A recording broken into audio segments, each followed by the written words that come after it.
Yahoo boy don on television for EFCC chairman for him own office. No be small thing. Many people go say, how come Yahoo boy enter EFCC chairman go on television for am? Oya see how e take happen. They say that the Yahoo boy on him own o, na EFCC chairman o, they go catch am say the guy do something o, na so they carry the guy gbam to chairman office. Now chairman come tell am say, okay, show us that thing wey you dey do wey make us dey pursue you everywhere. Na so the boy just enter for the computer of the EFCC chairman wey he no even give am the password. Kpang kpang kpang kpang, we don enter. Kpang kpang kpang, he don go in bank side. Tell am how much wey he get for bank. Tell am say make him transfer the money small, at least put for him own account, and I may take dey okay. Now the EFCC chairman say no, that one no go happen. As that one dey happen, they say that the day Vøw don come outside come blast Peter Obi over in tweet wey made concerning the road wey dey build from Lagos to Calabar. As that one dey happen, the whole internet come catch fire. Now they come say why Vøw go come respond Peter Obi in that manner. Wetin he come take Peter Obi and come hear wetin this our brother from the northern side. Oh, why I call am brother be say him talk better talk from the north. There's some people in the north that still want the best for Igbos. There's some people in the north that still want the good. They don't like the marginalization wey they give to the Igbo people, to Biafrans. This guy wey I go show him video na one of them. However, let's jump inside and find out how it dey happen. Welcome back to Balabas Gist. Please share this video and make sure so you follow this channel for more updates. I'm going to play the video how the EFCC chairman take give testimony say remain small wey Yahoo boy sack the whole money wey dey for your account. To watch the video before we come back and continue. I brought in my Lagos office a 17-year-old boy. I was sharing also with them who is studying history. 200 level. He's not doing anything science. The guy sat in my office in Lagos and demonstrated some things to me on my laptop. He asked for my account, my number. He knows I gave him my number. Through my number, I got my BVN. He said, "Okay, he now mentioned the name of my account number to me and the bank." I didn't tell him anything. Yes. 17-year-old boy, 200 level student, studying history and anthropology. No, like that's not even the issue. The problem is, I see crime in that. I also see opportunities in it. So if you leave these guys, if we don't make them know that this thing they are doing is wrong, if you leave them, they will continue to see that thing as a culture, as a way of life to make money. If I don't investigate them, if I don't prosecute them, now what we do, we plead for light sentences for them. Because it's also going to be wrong for us to close our eyes. We plead for light sentences. Why? So that we can reorientate them. And that's part of the things we're doing. What joy will I derive in sending a 19-year-old boy to jail? You have destroyed his future, you have destroyed his career. Sometimes, most time they give them options of fine and all of that after conviction. So we bring them back, we lecture them, we talk to them. This particular boy, when he was done, I said, look, Oga, I can make 10 million now. He said, I will demonstrate to you. I will move money from your account to my account now. I said, no, don't that in my office. Don't let them trace that to this place. Don't. And he was actually ready to do it. In fact, when he opened the system and he was like, I didn't give him the key to my laptop. And he had access. He forgot that he was even in my office. He forgot I was around him. He was just, he got lost in that art. And I said, okay, now, why do you do this? Why? You know what he told me? He says both parents are farmers. They couldn't go to farm because of insecurity. He has two younger ones, one in GS2 and one in SS2. He's the one feeding his parents. He's the one responsible for the payment of the tuition of his younger ones. So what do we do? In as much as I want to do my job, like I said, I saw a big gate in that guy. I said, okay, from today, if you are able to get out of this, we will do our work. And whatever happens, I will certainly take up the responsibility of your schooling. Told my family, we are going to do that. I spoke to one of my friends who is also ready to help to take up the schooling of the SSS2 guy.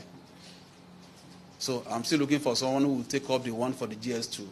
Maybe Chu Sakuna will help me do that. You know. So these are the challenges we are facing. So for people to just sit down out there and begin to condemn EFCC, they don't even have an iota of what we're doing. You don't even understand the enormity of the problems. You don't.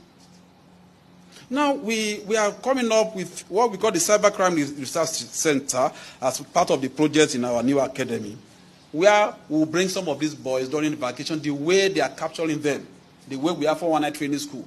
We're also going to come up with a hub that will help us to channel those skills. You can imagine somebody who never studied science. Imagine his proficiency in handling systems, hacking websites. Now, assuming that guy is that skill, is channeled towards positive things, you can imagine the contribution he will make towards the economic development. So those are things we're doing. Those are the innovations we are bringing into this work.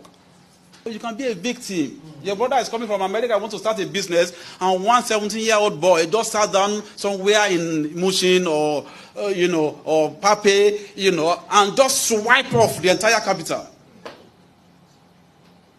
The following day, the person will run back to where it's coming from. It doesn't happen anywhere.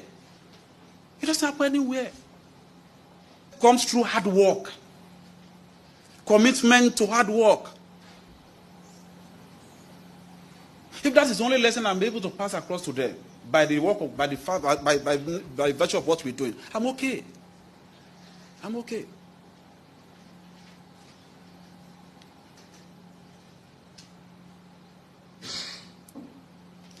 Now, why Nigeria's yearly loss to internet fraud amounted to over $500 million in 1 year. In 1 year to internet fraud. According to, this is not even my report, this is the report of Nigeria Communications Company, NCC. I mean Communications Commission, NCC. Now for context, what we call the BEC, the Business Email Compromise Scam, as a category of cybercrime, is a prominent nuisance as it accounts for 40% of all cybercrimes losses across the world. And it's one of the top 4 major cybercrime threats. Do you know now all over the world that cybercrime is the 3rd largest GDP? My people, let's quickly jump inside this particular matter. Shebi, you don't hear them. You see, talent, raw talent, they wait for inside Nigeria. Everything is not crime. My brother, na condition. Everything where you see for Nigeria. See, may I tell you something? If you are one of those people where you say, if you see thief, if you see thief, we don't carry gun, leave am. If you see thief, wait thief garri, wait thief for those small, don't leave the person. Na hunger, na condition. Because if that person get time, they go work. You know, get time, go they do all those things. So now the condition where the government put us, that's why most of us fire. If not, raw talent, then Nigeria will be say they never even bring am to the world. Yes, I'm telling you the truth. However, let's jump inside this matter because say we Igbos, if this northerners want use us, they go use us to against our own brothers. Now wetin they do there for my and I don't they jump up, pom, minister, engineer, I don't they jump up, carry him brother weight, Lord landmass. Yes, Peter Obi did not say anything wrong. There's so many roads. I know they like to put my for those their politics, but so many roads today where we say fit use up for inside Nigeria. But why I bring this video here is because of waiting this guy talk. I want you people to listen very well. Listen first. Waiting talk. Caesar, I'm extremely disappointed at David Umahi. Those are the kinds of statements I don't expect to hear from a senior government official. And he's a man I tend to respect, because he's a hard-working individual, and he knows his onions when it comes to engineering and Ministry of Works and roads constructions and things like that. So I have a lot of respect for him. But particularly, I felt offended by that statement, because I've said it on this program severally. I detest the dog whistling of an entire ethnic group in Nigeria. And let's call a spade what it is. is becoming one too many that we want to consistently and continuously scapegoat the Igbo ethnic tribe in Nigeria, and it's unacceptable. It is unacceptable because there is a history of violence targeted at that group since 1953 in our country. Listen, Caesar, a meeting was held in Lagos, not necessarily a meeting, in Parliament. Anthony Nahoro moved a motion for the independence of Nigeria. The North opposed that motion, and at the train station, when they were going back to their constituency, they met a crowd that was essentially mocking them. They got back to the North. Chief Akintola led a tour across the North, to campaign essentially for the independence, to rally the North in support of Nigerian independence. Guess what happened after that? Riots broke out in northern parts of Nigeria, particularly in Kano, where over 240 Igbos were massacred. Were they the ones that demanded for Nigeria to have an independence at that time? In 1966, particularly in May, months before the Civil War happened, thousands of them were massacred across northern cities, and they had to flee to the east for safety because thousands of them were indiscriminately killed for what they knew nothing about. Right? So let's not even talk about the Civil War and the hundreds of thousands that were massacred, and the fact that after 1970, this entire ethnic group had to start from the scratch again to begin to build their lives. And Caesar, look at what they have done since 1970. A group that left or started from nothing, went to Bauchi, went to Kano, went to Meduguri, went to Akure, went to Ogun State. And look what they have built in 40 years of hard work, grit, and no support from the federal government. Look what they have done from themselves. But what we consistently and continuously do is to signal hatred and violence against the group. And this thing has to stop. We can't continue a country. Listen, if you don't want a group of people to be a part, let them go then. I don't understand this. Every turn, there has to be an excuse to single out an ethnic group. I give you a typical example.